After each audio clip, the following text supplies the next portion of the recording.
Hi, everyone. Welcome back to Get Your Deck Out. Me, Old Emo Dave, here with freshly Jace-ified Scott, Lenses MTG, with his swazzy new haircut for the visual audio listeners. Audio listeners, he looks like Jace from, well, not our card game, the other card game. Jace from Riftbound, not League of Legends anymore. Riftbound, the game that the League of Legends computer game is based on. You may have heard of it. But we are still the Magic the Gathering podcast, talking about competitive MTG and everything that is going on. And today we are back with our pre-Liverpool episode, run-up to Liverpool episodes. Again, for visual listeners, you'll see in the back, all the deck boxes are out. All the last-minute planning is going on. Whilst consuming SCG Baltimore this weekend. Trying to wade, not very much of it, but we were aware of it. Trying to wade through the current standard, because despite the doom and gloom, like at the end of the day, it's a GP, right? It's a GP weekend. There's some fun to be had. There's also prizes on the line, so you don't want to go underselling yourself, especially if you're going to wear a branded T-shirt. It's the true prize. It's mate, honestly, back in the day when Channel Fireball ran the GPs, that's what so many of my prize tickets went on. I had like all the Channel Fireball shirts, like all the different nation flags, and I loved them. I really, really liked them, and I wish that they did Pro Tour shirts. I wish they did shirts for the RC. Like, that would be really cool if it was like regional championship Turin competitor and they had like a little Italian flag on the arm and like artwork from the most recent set. I suppose with Spider-Man it might be a little bit difficult for licensing issues, but through the overpass, maybe. Yeah, or just pick some art, just like chuck some art on it and call it a day. And I mean I feel more committed to qualifying for these things, but hey, we do have space, though. That's the only reason I haven't won an RCQ yet. Is of course because I don't care about RCs because they don't give me a shirt. That's the only reason. Well, to be fair, like that's and also you gotta like maximize your EV as well, haven't you? At the end of the day, when you play these events, big or small, if you can walk away with 2 in the hand, the 1 in Turin is just a little bit too far away to consider. But we'll get on to our adventures in a bit. Obviously, heading into Liverpool, though, we got a lovely little spot here in the background where an Infinity Stone Gauntlet trophy would be nice to do. We can Photoshop that in the TikTok. But lots to do yet, lots to go through. In my little crazy overactive brain, a deck still to pick. And, Baltimore opened up for us a bit of an insight to, I guess this is the final form of meta that we're going to see. No more sets. There's been a reasonable amount of constructed ladder league play now. I don't think much more can come out of the woodwork. This will now be me eating my words, I'm sure, but we've saw Baltimore have a refinement of the tower in the room, and a big massive shout out, I guess, for number one has to go to Optimus Tom TV for pulling together all the data, all the information for us podcasters, game players to look at, to kind of go, is there any particular reason not to play Vivi? Is there any edge to be gained by doing something else? And what is it? What is left in the bones of the standards? Yeah. Basically, the answer is not really, to be honest. It was, I think, 30% of day one, and then it was over 50% of day two. So it's putting up a problematic conversion rate. It's got a 55% win rate, despite being the most popular deck by a mile, everyone being fully aware of it, because you can't really hate it very effectively. Yeah, no, for sure. So, like, numbers wise, and honestly, top line, if you have been slipping into a magic rock, is effectively leyline aggro 1. It's metagamed out as Rakdos aggro. That's purely because There is a 4 of Carousel Sword, which is an actual black permanent with a red sorcery on the side of it. So you never actually cast it, or you possibly can because there's one like Blaze Maya Verge in the deck or something. But so If you're casting it, something's gone wrong. yeah, you're basically. probably behind, or like you might survive one turn and then hopefully win. Yeah, or your opponent's at 1 and it's the one card you drew, so you just slam the 2 and hope your opponent doesn't draw an answer for it, right? Yeah, so something like that is essentially the big outlier. Congrats to the winners. Lots of different narratives you've seen on the socials about if guy's always got a ley line, he's always going to win, and like I guess the deck's built that way. I think like that needs to not be taken away. Sure, but you can only play 4 ley lines, right? Yeah, there's no way they went 15 rounds of Swiss and a top 8 and didn't have a certain matchup where they just grinded it out. At the end of the day, they could still go Heartfire. They could still go Higher Claw, Heartfire Hero, Scream, and Nemesis curve. No, in they this can't deck. go Heartfire Hero. Oh, they can't. Sorry, go Higher Heartfire Claw, Hero. Higher Claw, Emberheart Challenger, Screaming Nemesis curve is still there, still in the deck. You can still plot a slick shot on 2 and make it be a 14 attacker on 3. Like there's still game in this deck outside of the broken thing. Definitely a big winner on the basis of like almost next to no control in the field. Like that was probably a really interesting sort of takeaway from Baltimore, like how people just went, I'm not even going to bother, trying to. I'm just going to try and go quick and go fast with it. But then we Azorius Control had a 34% win rate by the looks. yeah. Oh no, that was just against Vivi. But that's the synonymous reason for why it didn't get it's not getting played, right? 41% win rate of the 5 most popular decks. It had the worst win rate by a margin. Yeah. Same as 4-color control as well, 41.7%.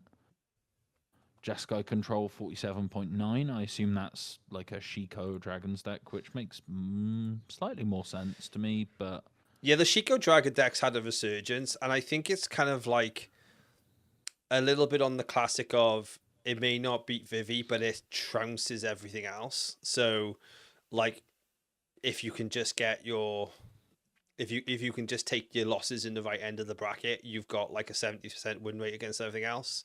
yeah.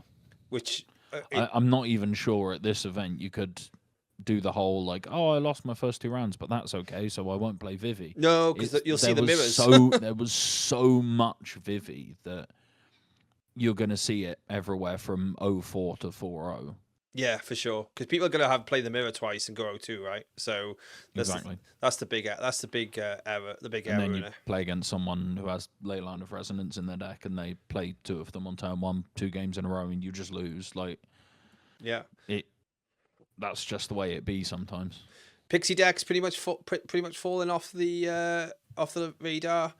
Yeah, I'm not surprised. Hopeless Nightmare was such a huge loss for it. Like, this Town Ain't Big Enough was obviously really good, but it was always way better with the Storm Chasers talent stuff than it was with like nowhere to run, Grim Bauble type stuff. I think the biggest loss for them was Hopeless Nightmare by a mile, where Tiny Bones joins up is quite similar, but the loss of sometimes 10, 12 life over the course of a game is just so much. Yeah, it took it down a couple of tiers, right? Didn't even take it down from S tier to A tier. It took it from like S tier to like B minus, if not C. Yeah. And that's the big thing.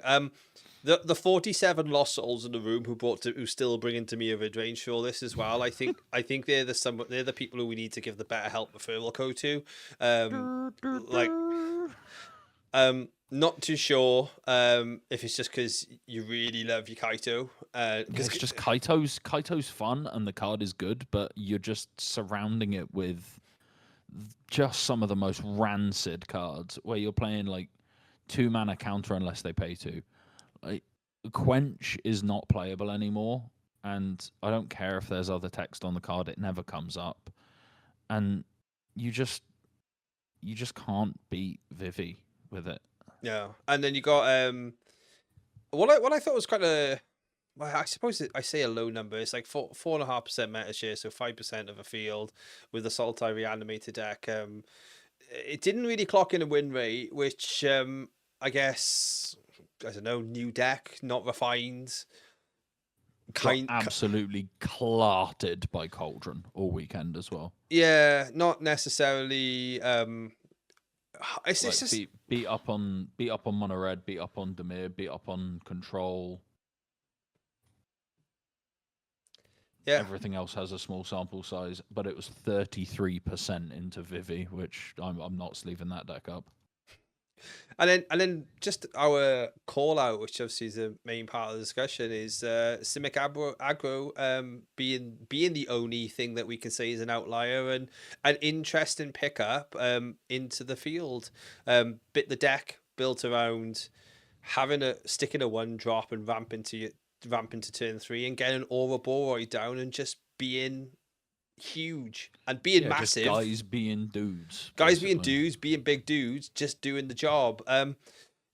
So on stream, I've been playing a little bit, Scott, but I just obviously from your own just like observation of how the deck's been, like how do you feel about its play patterns into the top 2 and where it's got edges versus where it's still going to struggle? I'm actually fairly surprised it had a winning record against Vivi. It's the only one of the top decks, if you like. So this is Cauldron itself, Mono Red, Demir, Sultai Reanimator or Living End, Control, Simic aggro, Battle Crier combo, Blue White aggro, which is like the Warden of the Inner Sky, Cosmo Grand Zenith stuff. Yeah. Boros aggro, I assume that's mice and other Boros decks. It's and then 4-color control. Yeah, Boros aggro specifically is most of the mono red deck, but in the burn slots, you're slotting in like your lightning helix and yeah, sure. Yeah. Sure. Yeah, so out of all of those decks, the only thing to register above a 50% against Vivi was Simic aggro. 55 matches, it had a 52.7 win rate. So that is not good enough for me to turn around and go, oh, well, we should be playing this instead of Vivi. It beat Mono Red, it beat Demir, it beat Vivi, and it beat Sultai Reanimator, and then it looks like it just lost to the random stuff. 0% against Azorius Control, but that is only off 2 matches, so looks like that's not super hopeful. I have to imagine Day of Judgment is quite good against the deck. Pretty good. But if I had more than what it's going to be 2 days, 3 days until Liverpool when this episode comes out, I think you could mess with it and take it some places that's not currently being looked at. Whether you take that more in a sort of, like, I'm going to say old school, it's not that old school, but like the Frilled Mystic Night Pack Ambusher style of deck, where we can play a little bit more instant speed, have a little bit more permission, and that makes up for having no removal or extremely bad removal, which is, it's always my concern with these Simic decks, is you don't get good removal. Into the Floodmore's like pretty good, but you need to be closing the door really quickly, and that's why the card's so good in Vivi, is all you need to do is buy time until you do your busted thing, and then you go completely over the top of, honestly, most modern decks of what some of them can achieve. Massively. And I played Vivi. We had an RCQ and Firestorm. I played Vivi for the first time with 0 reps, split the finals, and honestly, the deck just felt insane from start to finish. It just felt busted, and it wasn't even the Vivi Soul Cauldron stuff. It was Profts that felt absurd. Was if I played Profs on 2, I was like, cool, I'm basically not losing this game unless something weird happens. Because my follow-up is Fear of Missing Out. It's Steam Core Scholar. I know Oliver Tomiko was playing 1 Duelist of the Mind even to just keep that churn and keep having efficiently costed flyers. I'm worried that all they're going to do in November is just ban Vivi or just ban Cauldron. I think they need to do more to even put this in a vaguely playable state. And as I said last 2 weeks ago now, I think we're 7 or 8 bans away from this format even being playable. Yeah, I don't think you're gonna like print away answers to this No, format in any shape or form. you're not going to print your way out of this, and especially with what 6, 7 sets a year, most of them being UB, sets being moved around, like Avatar and Lorwyn got switched. They can't test this. They can't know what is going to be happening in standard at any one time if this is how they're going to be working things. Yeah. And if that's the way they need to do it from a corporate standpoint, then I understand that, because it's a corporate thing. They need to make money. I do worry for the health of the format when everything we've said with them doing better promos, with them supporting professional play more and semi-professional play more than anything, where it seems like feedback for the Pro Tours has been largely really, really good. Oh, absolutely. Like they at the Pro Tour level, people are like waxing lyrical about the fact that and go in is incredible.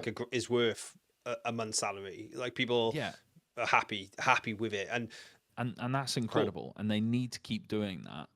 But what they need to be doing is all of these new players that they keep boasting about, how UB is getting so many new players into the game. As I've said before, I really respect Maro. I respect everything he's done for the game. But all the stats he's spewing on Blogatog, they don't mean anything unless those players stick around. And you go back a couple of years, they always talked about how the length that the average person plays Magic for is insane in terms of games, where the average Magic player, I think, stayed with the game for like 8 years. Which is incredible for like lifespan. That's absurd. And like you only sort of see those numbers with these eternal nostalgia-based games like your RuneScapes, like your World of Warcrafts, or something that they've released 17 times that has a huge modern community, like Skyrim, for example, like GTA 5, that sort of thing. You do not see those numbers, and I would be interested to see what those numbers are now, because I would be surprised if it's still 7-8 years. Yeah, because whether that's pushing old players out or just the new players not sticking around for as long. Yeah, because they've changed it. They've changed up where you go and where you end up, haven't they? As well, if you think about it, like, I don't think the standard hamster wheel of I'm going to keep going until I fall off, has ever not been there. Like everyone wants to be the best. Everyone would like to win this door champs or be the game day champion as it was back in the day and stuff. But eventually you go like, oh cool, I just like playing limited though, or I've Pauper seems cool, or what always was I'll just be at these events because Commander afterwards is cool. There's no pipeline to drag people through. There's literally, you come through the door, and instead of it being right, you go to here first, and then you go from there, and then there's a couple of branching paths. Then the paths are all starting to cross over. It's you walk through the doors, and it's a gigantic convention hall where there are different groups around you. Some of the groups talk to each other, some of the groups don't. And then there's a bunch of play design employees in the middle with a water pistol trying to put out like a category 9 fire that's over the other side of the hall that they can't even see because there are corporate people in front of them putting curtains up to try and cover up the fire. Yeah. And I'm all for Wizards making money because that's how the game that I love carries on. I understand that we live in a capitalist society. You need to keep making profit. That profit needs to increase. And as I've said before, we are single-handedly keeping Hasbro's stock price afloat. Us and D&D, basically. You can't just tank the game itself to do that. You need to have people who play the game to buy the skins that you're making. Yeah. And this isn't a criticism of necessarily directly like Spider-Man, Final Fantasy. It's a criticism of all of it, and I don't have as much of an issue with UB as I thought I would, like playing with the cards, playing with Spider-Man cards, having SpongeBob skins in my Pauper deck. Take your pick. What I have an issue with is the impact that those sets have had on the environment. And again, it's not even like a balance thing. I'm not upset that the One Ring was busted in Modern because it's a UB card. I'm upset that it was busted in Modern and it came from a set that wasn't in the normal release schedule. I'm upset that Standard is broken not because Vivi is from Final Fantasy, but it's because they are shoving as many sets as they can out the door, and it's meaning that play design are fighting a losing battle, and they might as well just all go and play a different game. They might as well just be playing Riftbound in the office, because they're going to have a better idea of how to balance a game from playing that than whatever they're being left with by their corporate overlords. Yeah, like I need a new approach, right? And like you say, I'm not even sad at UB anymore. I kind of like think I've been like taking the full desensitivity pill. Yeah, I'm just putting up with it. Like I obviously have a line somewhere because the Dwight Schrute office secret lair really pissed me off, and like that felt like it was just like just over that other side of that hump. Yeah, and I got you. it might be the only time that they've got over that for me. And so I feel like that's where my line's going to be. If they turn around and say, oh yeah, we're doing a Friends set, that might be when I turn around and go, yeah, I'm not buying this shit, bro.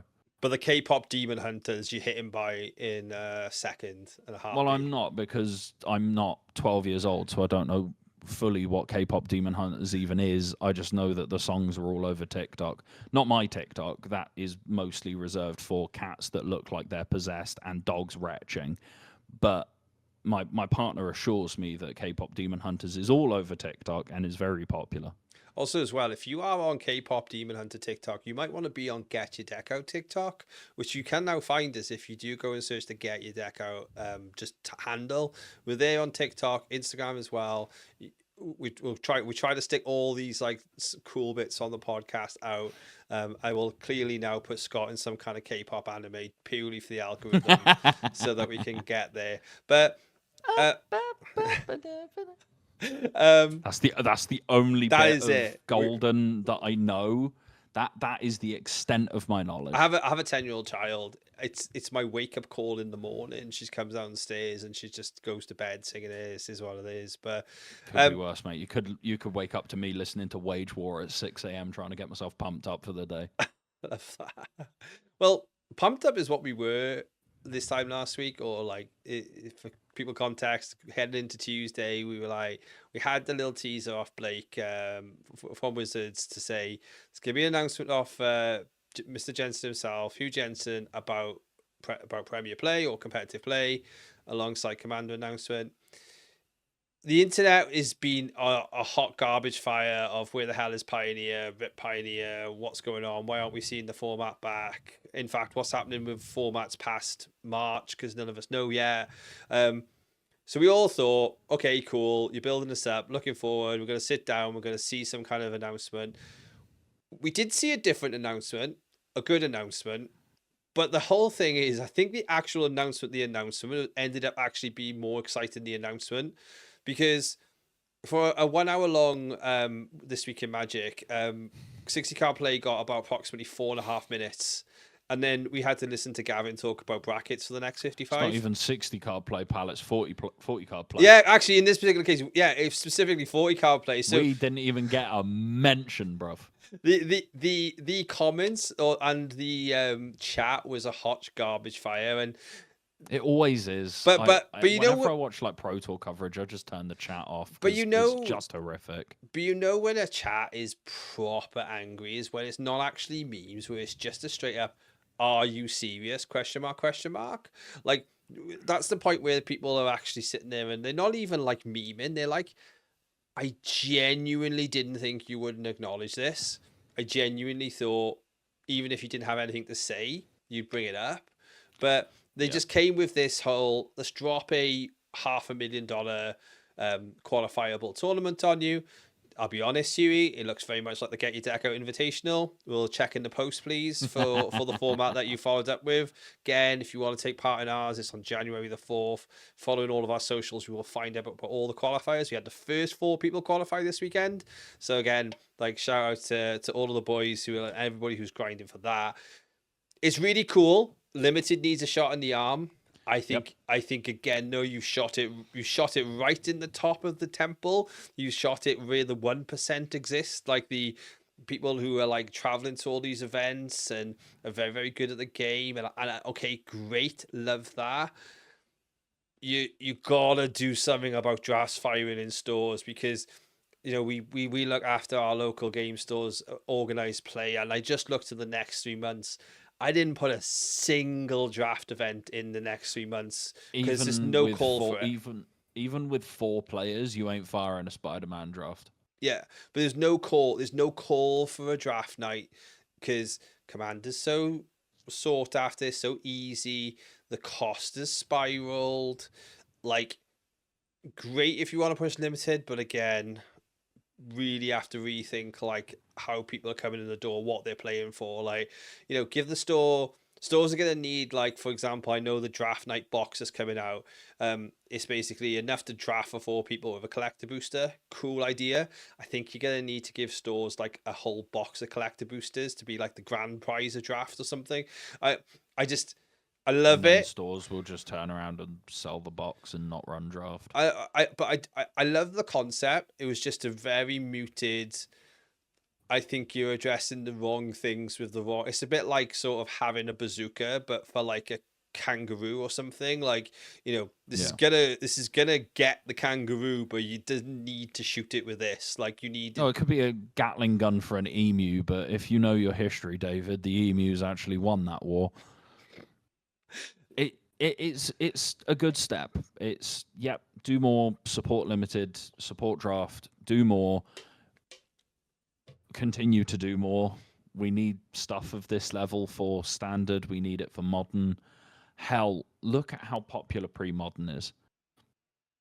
There is a part of me that doesn't want Premier play for pre-modern, for Pauper, because they are specifically community-run formats, and I think part of the allure of pre-modern is there's so many decks to play, but I wouldn't trust it to hold up under strain. No.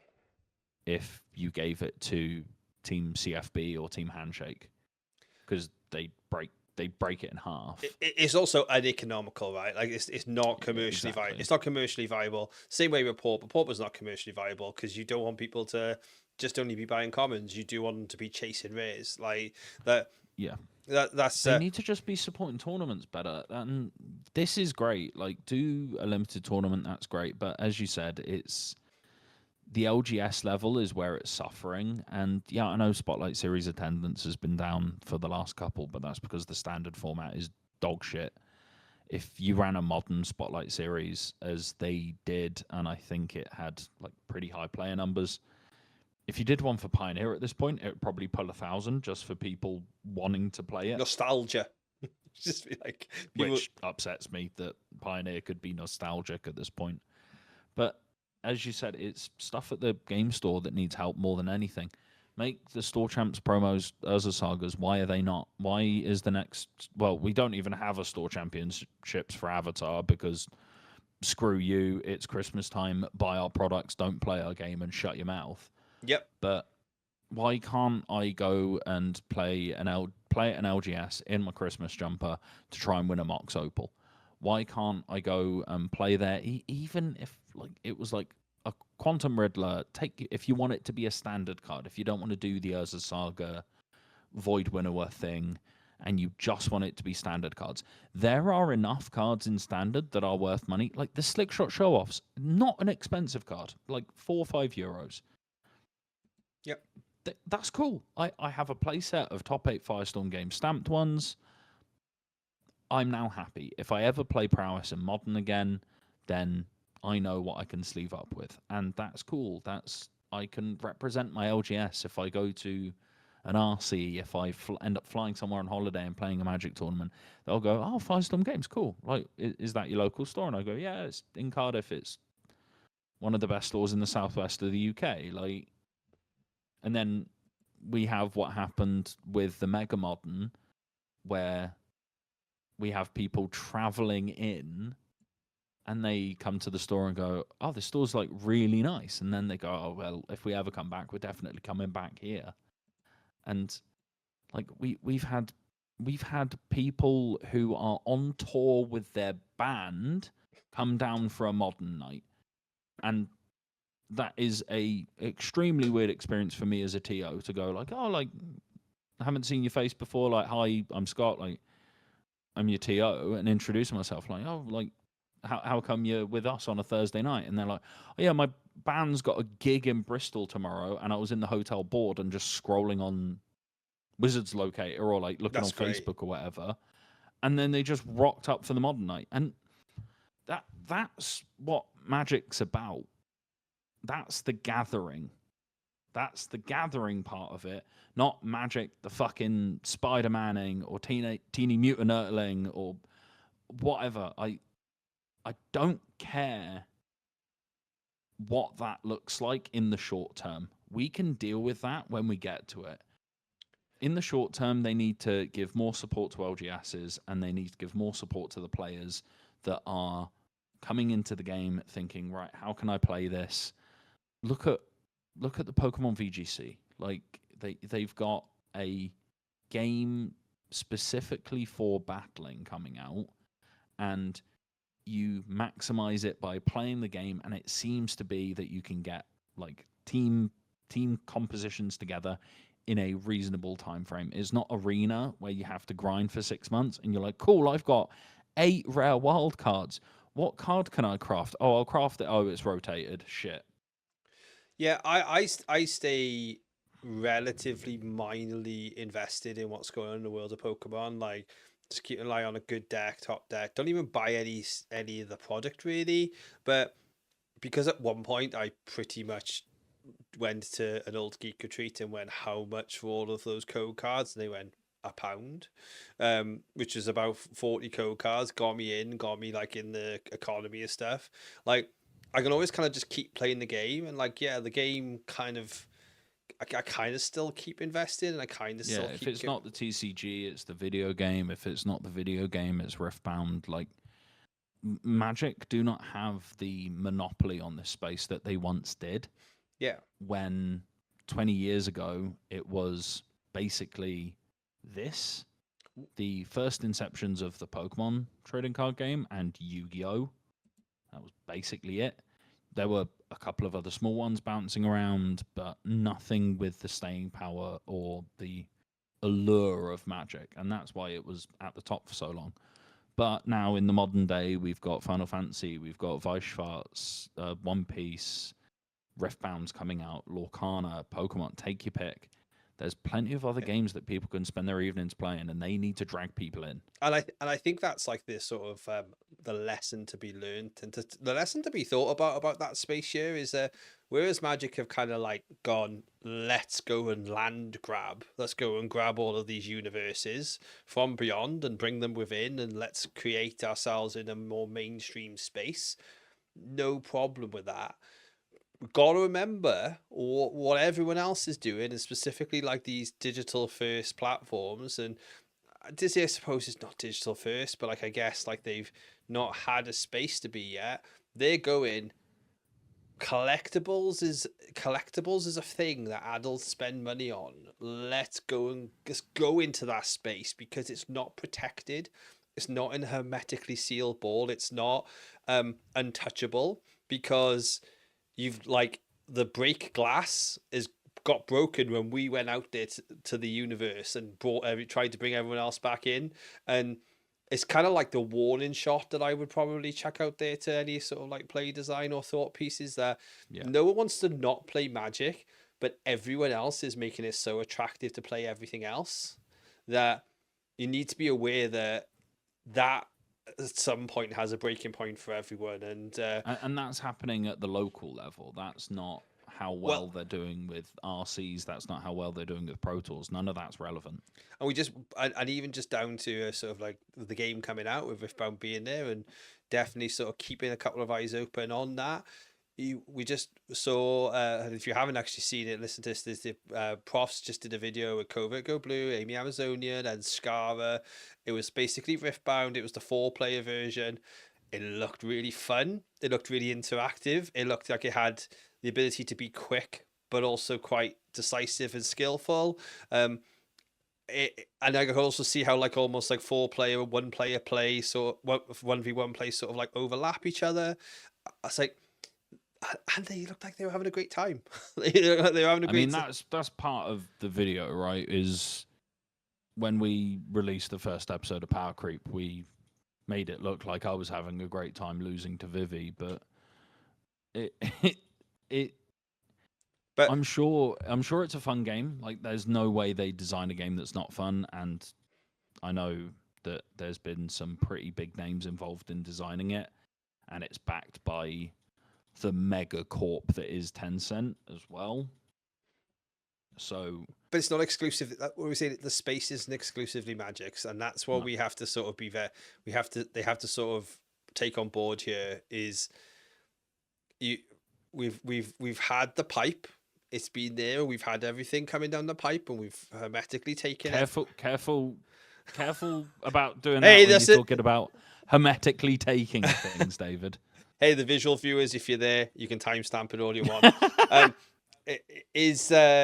You watch the YouTube analytics have a massive spike at that particular place, pun completely intended. But yeah, the space is effectively not protected, and I think it can only really be a good thing in the long run. But let's hopefully see that they make the changes before they're forced to. Like, they're not trying to have to like catch back up in that respect, which isn't there. But we every criticism I've said over this episode, I've obviously been in a slightly bad mood. I've been very critical today. Every criticism that I've said is from a place of love and care, and I want this game to succeed. I've been playing the game for a long, long time. It was around before I was. I know I look older, but I'm not. I'm actually still under 30. Believe it or not, sorry, kids. Dave. Yeah.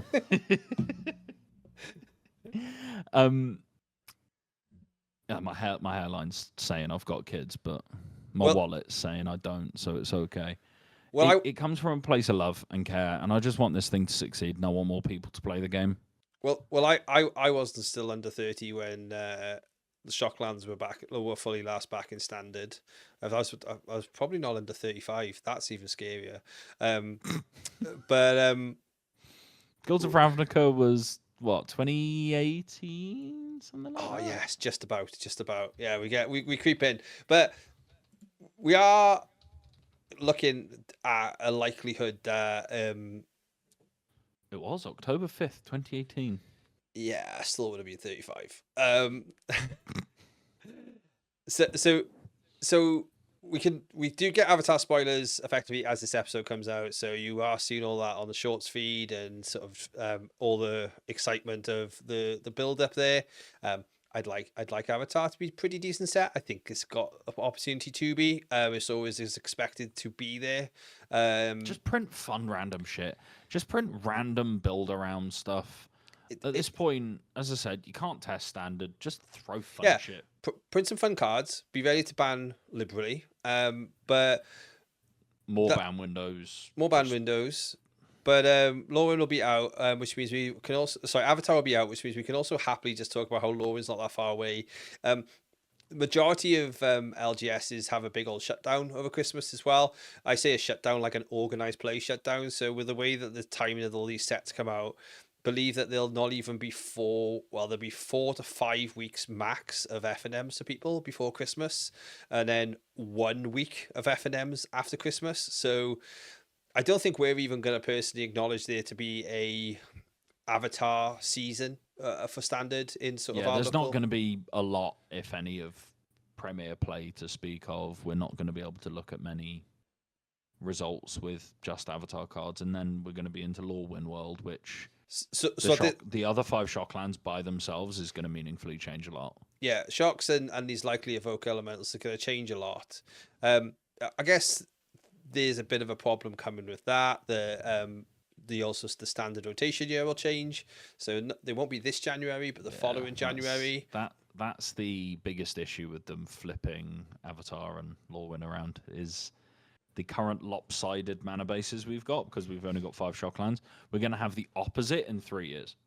Yeah, so it just brings a slight element into the room about how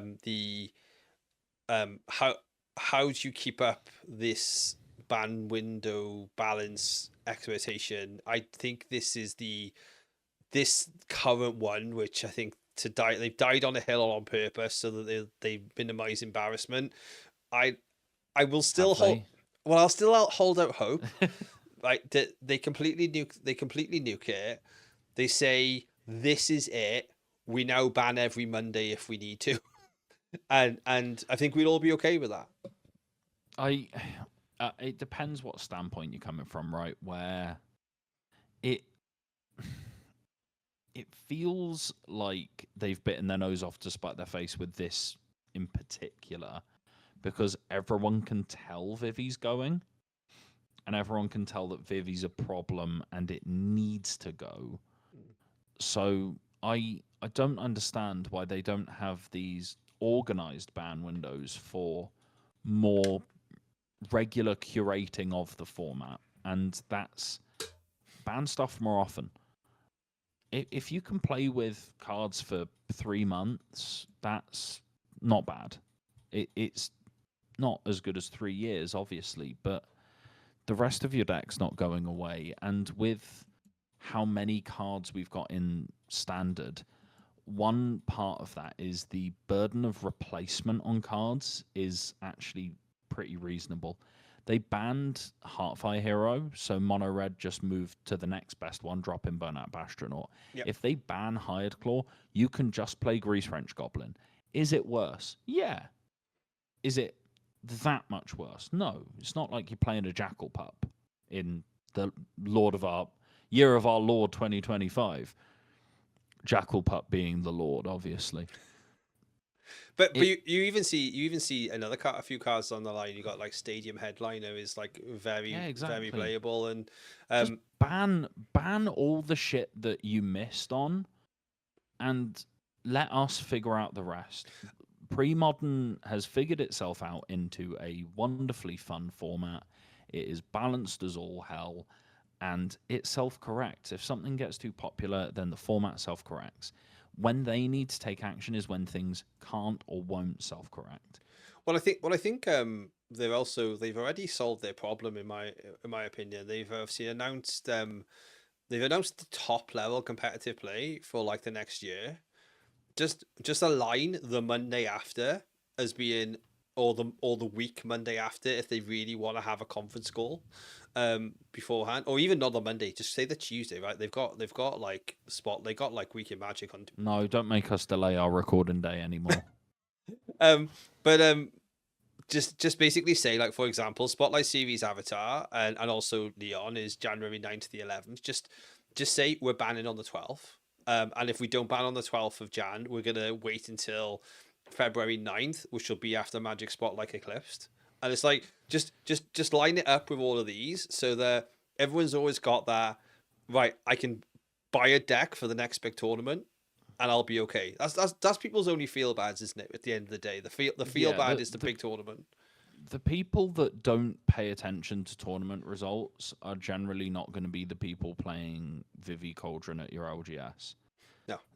The people that are playing Vivi Cauldron are the pro players or the aspiring pro players, in which case they're the ones that are going to have their nose to the grindstone the most, and they're going to know what's problematic, what's not, what's the win rate of Vivi. And if you look at it and you see that Vivi's got a 56% win rate, you might go, oh, that's pretty high. Like, that's kind of busted. I'm glad I own the deck. Let's get out and get playing it. And then the next week you see that it's 30% of the field and it's got a 60% win rate. That's when you turn around and go, oh, shit, this is probably getting banned. And then you either cut your losses and sell the cards. With how big Commander is now, competitive play doesn't actually drive prices Yeah, that much. I don't think you really lose. We don't when cards get banned now. No, you when they don't really ban lose. Vivi, when they ban, what's Vivi at right now? Like 25, 30 euros, something like that? Yeah, something like that. But then what will happen is that it'll just get sucked up into a different community, right? And then like, Look at the One Ring price. Look yeah. at the One Ring price and tell me I'm wrong. Oh, it's like 100. Isn't it like 100 euros right now? Like the One Ring, something like that. I don't. It is 62 lowest UK in Europe. Sorry, in the UK, 68 euro ish. Yeah, so like it's actually gone up from Yeah, it has. from where it was on average at the height of modern. So I have to imagine that Vivi's busted as hell in Commander. It's 25 euros on Card Market. That's not going down that much. It's the Premier Mythic from a Premier UB set. yeah, It's pretty insulated from reprints, and it's a blue-red spells card, which is obviously quite good in Commander. Yeah. So if this card gets banned, that's not going down. It might drop to 18, 15 as people sell all of them. But then in a year, it will be back to 23, 24. Like, it's fine. We're not taking that much of a financial hit from bannings anymore. And as I said, the people that really care about bannings, and generally the people who get the most upset about bannings, are the people who are grinding RCQs. They're the ones that are trying desperately to day 2 that RC and then improve from there and top for 32 sure. and get onto the Pro Tour. But if a card's going to be banned, most of the time you can see it coming. And if it's a case of they're doing their yearly massive update standard where they ban like 15 cards, 10 cards, whatever, you know that that's coming. And you know that it's a big change. And they've set a precedent now. Be afraid of that big update. Yeah, and like just so like going back to the idea of it just being after the Spotlight Series windows there, and like you say, like that's the people who are miffed and are cheesed off by it because yeah, it costs money to go to, right? Like I did joke about it online earlier today about you know, like I wouldn't care about dropping 300 quid on a new deck by Friday. I would, but at the same But time, you're already 500-600 in the hole for going to a Spotlight Series event. yeah. But I wouldn't really mind if you told me if you'd have told me on like the 30th of September that my deck was back or the format was changing and warping. And let's be fair, we've hit now November the set. Like we've hit November the 2nd. The Spotlight Series is over. Sadly for us here, specifically like our local area, we've got the Unity League UK Finals hits. That's standard, just by design. It's standard. So we got an additional day, and also we got an additional RCQ. So like those metas didn't need to be this meta. Like you could have just gone, okay, guys, well we banned it now ahead of everything. Good luck. Enjoy a little bit of a fresh check up in the air and see where everything lands. Carry on as you go. The next window will be after Spotlight Avatar, which will be January the 12th. By the time we hit that Spotlight, there'll be metagame after challenge, after like local Harari 4-mans posted on MTG Updex. Hararuya. Hararuya, yeah, sorry, Hararuya. Sorry, Yeah. Doug, I know that was bad for me. The infamous Japanese local tournament where you see the wildest sideboard cards being played. And even more wild than the poison dart fog that was left in the Vakdos deck, which won.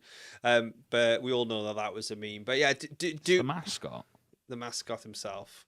But let's put the ban window nicely ready. The pros will figure out Pro Tours. Even if the Pro Tour is the week after, they are drafting 3 times a day with full boxes of stuff. They've got all the resources. That's always the most exciting time for a Pro Tour. When they're like, oh yeah, the set came out 10 days ago, figure it out. Yeah. And if someone turns around and goes, oh, but that's not enough time. Yeah, but everyone's had the same amount of time. Yeah. So like they really got a chance here to redeem themselves with a bit of a take this ban window, take a little bit of a change up, and align it with the fact that they already have the crucial dates. Like, I actually, was like I say, did some planning and did look ahead. I went, crucial dates are in for the year, crucial set releases are in for the year. Actually, you can quite comfortably go like over 2026. This is when we're releasing content. This is when we're doing whirlwind, and that was actually really great because it means that we can get really bought into the system and really bought into the structure. So that was very, very nice. It does actually like just bring out sort of, obviously we do talk card games here, and we don't just effectively stay in the Magic space, but it always depends on time and availability. And yes, we do have Riftbound coming out Friday, and we've got some Riftbound content ready to roll into the start of the launch, and we've got gameplay to cover. But we were asked out on the socials about that, about like other card games we play, and if Magic was to disappear tomorrow, where would we likely fall? And just sort of bring it up, Scott, like about like, for you, like if it wasn't Magic, which particular game would probably take your fancy, or I or not? assume we're talking in a mythical world where all Magic the Gathering cards cease to exist. Yeah, like Magic. My answer would be Cube. It would be, I would Cube. I would play pre-modern. I would play current modern. I'd build my own formats with my friends. Yeah, and Magic cards, Magic the honest cards, and the Magic cards and the universes beyond it have ceased to exist. Yeah, I firmly believe that Magic will outlast the heat death of the universe, and it won't be bottle caps we're using as currency in the nuclear fallout. It'll be Magic cards. But if you held a gun to my head and said I had to play another TCG, it would probably be Final Fantasy. But that's only because I have friends that play it. That's not like Lorcana. The person I know that plays it the most has said it is an absolute shit heap trash fire as far as a competitive game goes. So that's out. Yu-Gi-Oh! I used to play. I have heard horror stories and have had bad experiences with some of the players, not just their smell, but their behavior and the way the games go as well. Pokemon TCG is interesting. That's somewhere in the back of my mind. It's a game that I played a lot growing up. I'm pretty enamored with the video game, like competitive wise. Shout out Wolfie. He does incredible content that I'm definitely jealous of, sitting here behind my computer with you on a Tuesday night. But it's probably just going to be Final Fantasy because I've played an match of it, so I don't exactly know exactly how it works, but I at least have a base understanding of the rule system already. Riftbound is one that I haven't looked at very much. I know that you've been looking at it a lot. I've been busy trying to sort out buying a house, and Scott's been busy being an adult, where I've been looking at all of the card games and working and buying a house and just not having as much time as I want. You can probably see the cage just in the blur there. I've got 2 elderly guinea pigs that I look after. They are nearly 6 and 5, which is quite old for guinea pigs. Aww. And if you ever see me looking around in the middle of an episode, it's probably because one of them has started hooting.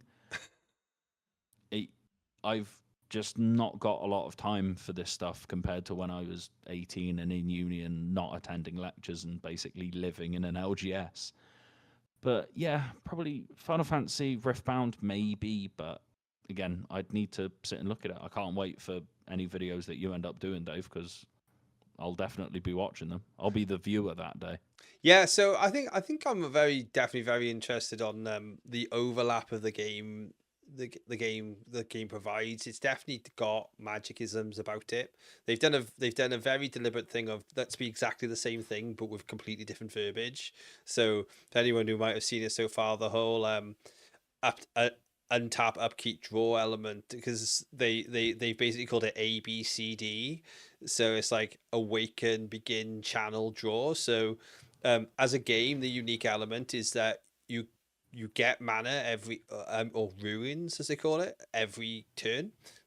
So you get your ruins and then you draw your card. So is it ruins or runes? Probably runes, and there'll now be a meme on the internet for calling them ruins. Um, but that's very interesting because that ultimately for me feels a little bit like Hearthstone. As we know from like my where I've had success with decks versus not. That's also apparently an absolute shit heap at the minute as well. It absolutely is. They've definitely had to go back to basics and sort of like rebuild an ecosystem of play because they just have decided to go incredibly gacha with every cosmetic under the sun. Nah, bring back Chillwind Yeti being a premier threat. Bosh. Although like there is definitely movements in the right direction. I've still got lots of people I speak to in that space, and they basically said we've definitely hit the rock bottom. Yeah. Which is like, hopefully you bounce back instead of just like splatting against the pavement. Yeah, exactly. So from coming from that space though, always nice to have a mana generation system which you can like look after your resources with. So effectively smaller, quicker games, more designed about being a bit more efficient with your play rather than necessarily being more about like timings. However, there is in spells, so all of their spells act a little bit like old magic spells, so instead of like the old interrupt system. So they do have instance, but only in response. So you can't like end step. There is a card that's basically opt, right? So but you can't just do it in their end step. You have to have an interrupt. So all the interrupts is stuff like kill a creature that's being targeted by a spell or counter spell or whatever. Basically. Yeah, exactly. Or for example, like tap a unit, draw a card, or sure, which like you, but you can't just do it. So it's a little bit like the way Portal. Yeah. The cards like in the Portal set where it's a sorcery, but it says play during your opponent's turn before attackers are declared, and it's like tap all creatures your opponents control. Yeah, stuff like that. It's that sort of thing where it's like it's still kind of a sorcery, but it's just got a limitation where you can cast it at instant speed. Yeah, as opposed to being an instant that you can cast anytime you have priority.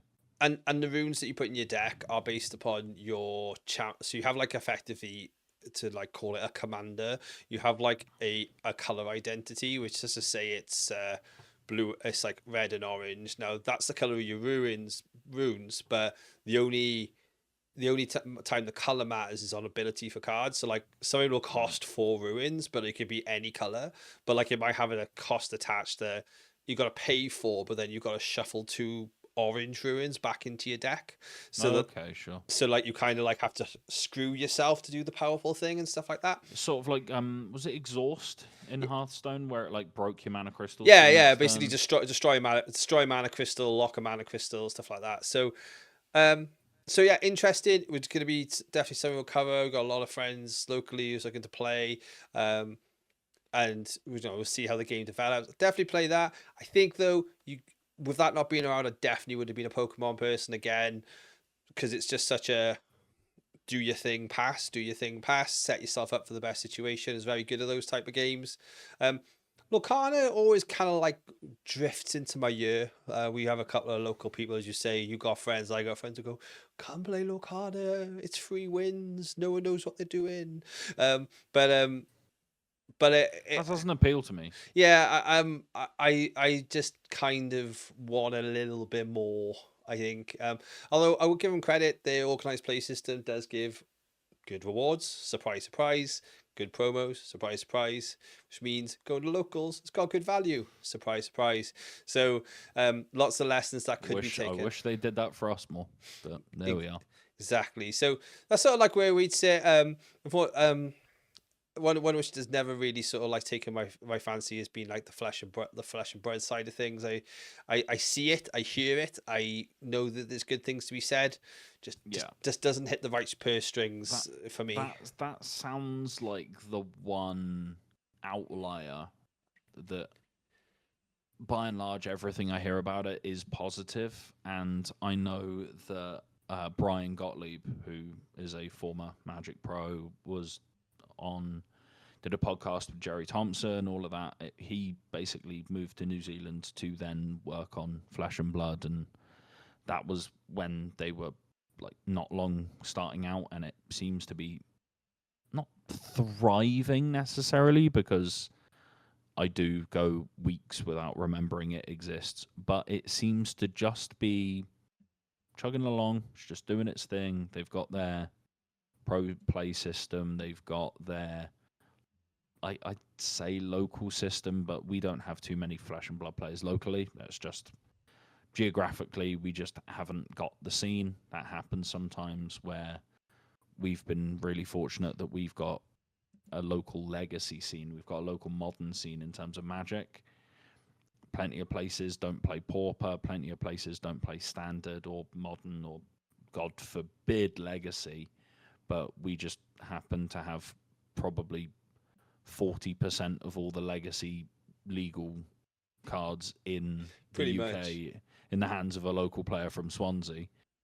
But it's one of those things where it's not something that I've ever run into. I was aware that Flesh and Blood was the game. I'm aware that you need to, like, it's another one where you have to, like, pick a hero and then you build your deck around that thing, which seems to be quite popular. I mean, look at Commander, look at Vanguard, I think was the original one. Yeah, Vanguard did a lot for it, yeah. Where, sure, if that's your thing, go for it. But I think I'm at the point where, even saying all of this, if Magic ceased to exist, I'd probably just stop playing TCGs. And invest time in things like painting the house and finish and being finishing the garden and being an adult. But until that time, I'll be honest, pal. I'm playing RuneScape on my second monitor while recording this podcast. It would just be that. Oh, that's true. It's true. Well, unfortunately, my reaction time for Apex Legends and CS2 is completely out the window. Hence why we're here and bringing you a podcast every week. We will be looking forward to coming back with you with a Liverpool roundup this time next week. Maybe due to timings of returning from Liverpool, the pod might be a little late. I hope it's a little late because it means we're celebrating. But if it's not as late, it means we've got a lot of reviews to do. Yeah, if we've recorded it on like Saturday night, then we know it's totally gone to shit and you've come home early. Yeah, if we make it back in time for the Monday recording window, it's because there's nothing to celebrate. But if we miss it and we're late, those of you who have responded on the giveaway on X, so for those of you who love your Magic Online points, again, thank you to Magic Online. We get a bunch we give away every month.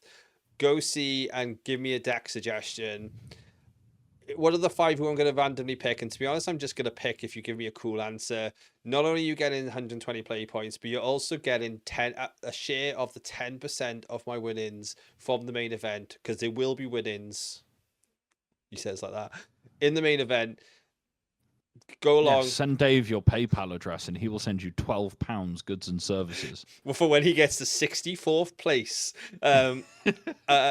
So, but hey, it's a free roll. Get in there, drop it. This is live until we shuffle up and play on Saturday 9 a.m. So until we get your deck out. Well, actually, it's not even. It's not actually even live till then. It's live until. We'll put it live until Thursday. So if you listen to this after Thursday, 6 p.m., say, sorry, you're late. Look out for November's giveaway. Because listen to our episodes when they come out. Exactly. Be one of the first, like and ring the bell. But I do need to give you the points, and you need to use them before the end of October. So there's a big reason behind that. And we're all Magic players, which means we're all a bit lazy, and we may need 24 hours to get something done. So that's why we're doing that. Only 24? Yeah, I'm being quite generous. The giveaway's already closed. No, I'm joking. Do that. Be with us all weekend on the socials whilst I go get my deck out. Hope you're getting your deck out somewhere too. Stay safe though. Be with us on the next one. Thank you very much for listening, watching, and please make sure you comment on Scott's cool.